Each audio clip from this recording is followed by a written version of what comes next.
مظہر کلیم M اے کی Imran series زندہ سائے دوسرا باب۔ اٹامک ریسرچ لیبارٹری میں آج کچھ ضرورت سے زیادہ ہی گہما گہمی تھی۔ ریسرچ لیبارٹری کے کرش ہال میں اس وقت ملک کی چوٹی کے سائنسدان جمع تھے۔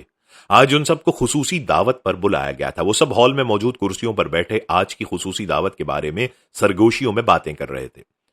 ریسرچ لیبارٹری کے ڈائریکٹر سر عبدالرشید نے جو دعوت نامہ بھیجا تھا اس میں انہوں نے صرف یہی لکھا تھا کہ ایک اہم ترین سائنسی ایجاد کے بارے میں بات چیت کے لیے یہ دعوت دی جا رہی ہے، لیکن یہ اہم ترین سائنسی ایجاد کیا تھی اس کے بارے میں کسی کو علم نہ تھا۔ تھوڑی دیر بعد ڈائریکٹر سر عبدالرشید ہال میں آئے اور انہوں نے ہال کے دروازے بند کرنے کا حکم دیا۔ یہ ہال اس طرز پر بنایا گیا تھا کہ اس میں ہونے والی بات چیت کسی طور پر بھی باہر سے نہ سنی جا سکتی تھی۔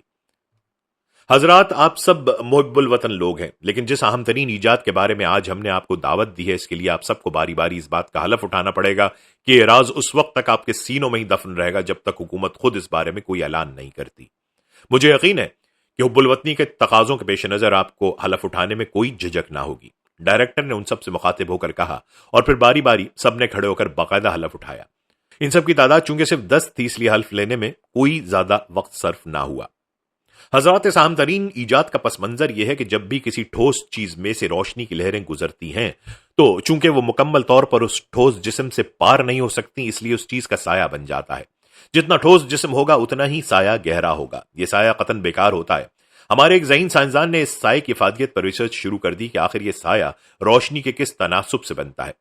جب روشنی کی لہریں جسم کے پار نہیں ہو سکتی تو پھر یہ سایہ کیوں بن جاتا ہے؟ اگر کہا جائے کہ ان کی طاقت کم ہو جاتی ہے اور وہ پار ہو جاتی ہیں تو پھر اس سائے کو قدر روشن ہونا چاہیے، کیونکہ بہرحال روشنی کی جھلک تو اس میں موجود رہنی چاہیے، لیکن ایسا نہیں ہو سکتا۔ اور اہم بات یہ کہ اگر روشنی نہ ہو تو سرے سے سایہ بنتا ہی نہیں ہے۔ اس کا مطلب یہ ہوا کہ روشنی اور سایہ لازم و ملزوم تو ہیں، لیکن ان کا صحیح تناسب کیا ہے؟ اور پھر اس سائے کا آخر فائدہ کیا ہے؟ یا اگر فائدہ نہیں ہے تو پھر اسے کس طرح فائدہ مند بنایا جا سکتا ہے؟ اس ریسرچ کے دوران فلم کے اصول کو بھی چیک کیا گیا ہے کہ بظاہر پردہ اسکرین پر روشنی کے نقطے جمع ہو جاتے ہیں، لیکن اس کے باوجود دیکھنے والے کو ان کی ضخامت، رنگ اور لمبائی چوڑائی کا احساس اس طرح ہوتا ہے جیسے کوئی ٹھوس جسم باقاعدہ حرکت کر رہا ہو۔ فلم دیکھتے ہوئے ایک لمحے کے لیے بھی یہ احساس نہیں ہوتا کہ پردے پر حرکت کرنے والا انسان کوئی زندہ جسم رکھنے والا انسان نہیں بلکہ صرف تصویر ہے۔ دوسرے لفظوں میں عام عکس اور تصویر کی نسبت اس میں وہ ضخامت موجود ہوتی ہے جو تصویر اور عام انسان میں فرق ڈال دیتی ہے۔ اس اصول کو سامنے رکھ کر ایک خاص پہلو پر یہ ریسرچ کی گئی کہ کیا ایسی ایجاد کی جا سکتی ہے کہ سایہ اتنا روشن ہو کہ وہ دیکھنے والے کو ٹھوس محسوس ہو۔ لیکن دراصل وہ ہو سایہ، اور پھر یہ کہ سایہ پیدا کرنے کے لیے کیا ٹھوس جسم کی موجودگی ضروری ہے؟ کیا بغیر ٹھوس جسم کے سایہ نہیں پیدا کیا جا سکتا؟ بہرحال اس سلسلے میں سائنسی تفصیلات میں اس وقت میں جانا نہیں چاہتا۔ مختصر یہ کہ ہم روشن سائے ایجاد کرنے میں کامیاب ہو گئے ہیں۔ ایسے روشن سائے جو فلم کی روشنی کے برون منت نہیں ہوں گے اور انہیں جب چاہے پیدا کر لیں اور جب چاہے ختم کر دیں۔ میں اس کی عملی صورت آپ کو دکھانا چاہتا ہوں۔ ڈائریکٹر نے طویل تقریر کرتے ہوئے کہا اور ہال میں موجود چوٹی کے سائنسدانوں میں اس عجیب و غریب اور حیرت انگیز ایجاد کے متعلق سن کر حیرت کی لہر سی دوڑ گئی۔ ان کے چہروں سے پیدا ہونے والا تجسس اتنا نمایاں تھا کہ دور سے صاف دکھائی دے رہا تھا۔ سر عبدالرشید نے ہاتھ اٹھا کر ایک مخصوص اشارہ کیا اور دوسرے ہی لمحے ہال کا دروازہ کھلا اور دیکھنے والوں کی آنکھیں حیرت سے پھٹی پھٹی رہ گئیں، کیونکہ دروازے میں سر عبدالرشید اندر آ رہے تھے جبکہ ان کی نظروں کے سامنے سر عبدالرشید کھڑے تھے۔ ایک ہی لباس، ایک ہی چہرہ، ایک ہی قد و قامت اور چہرے پر ایک جیسی مسکراہٹ۔ حضرات، آپ سب کا یہاں آنے کا بے حد شکریہ۔ آنے والے سر عبدالرشید نے پہلے سر عبدالرشید کے قریب کھڑے ہو کر بڑے بااخلاق لہجے میں کہا، اور دیکھنے والوں کو اب نہ اپنی آنکھوں پر یقین آ رہا تھا اور نہ کانوں پر، کیونکہ آنے والے سر عبدالرشید کا لہجہ اور آواز بھی وہی تھی۔ دیکھیے حضرات، ہم دونوں یہاں آپ کے سامنے موجود ہیں۔ ہم میں سے ایک اصل ہے اور دوسرا محض سایہ۔ کیا آپ بتا سکتے ہیں کہ ہم میں سے اصل کون ہے؟ پہلے سے کھڑے سر عبدالرشید نے مسکراتے ہوئے سائنسدانوں سے مخاطب ہو کر کہا، اور ان سب نے بیک آواز پہلے والے سر عبدالرشید کو اصل اور نئے آنے والے کو سایہ قرار دے دیا۔ آپ کا فیصلہ غلط ہے دوستو، پہلے والے سر عبدالرشید نے کہا، اور پھر اچانک وہ غائب ہو گئے، ایسے جیسے سایہ اچانک غائب ہو جاتا ہے۔ اور اب وہاں بعد میں آنے والے سر عبدالرشید کھڑے مسکرا رہے تھے اور ہال میں موجود ہر آدمی حیرت کے مارے یوں اچھل پڑا جیسے اس کے پیروں میں بم پھٹ پڑا ہو۔ یہ کیسے ہو سکتا ہے؟ یہ کیسے ہو سکتا ہے؟ سب نے حیرت بھرے انداز میں چیختے ہوئے کہا۔ ان کا ذہن اس بات کو تسلیم نہ کر رہا تھا کہ جس سر عبدالرشید نے اتنی لمبی تقریر ان کے سامنے کی ہے وہ اصل سر عبدالرشید نہ تھے بلکہ ان کا سایہ تھا۔ اور پھر ایک سائنسدان نے اٹھ کر باقاعدہ سر عبدالرشید کو ٹٹول کر دیکھا۔ آپ تو واقعی اصلی ہیں، اس نے حیرت سے بڑبڑاتے ہوئے کہا، اور پھر باری باری سب نے اپنی تسلی کی۔ ان کے چہروں پر حیرت ناچ رہی تھی۔ حیرت انگیز ایجاد ہے، انتہائی حیرت انگیز۔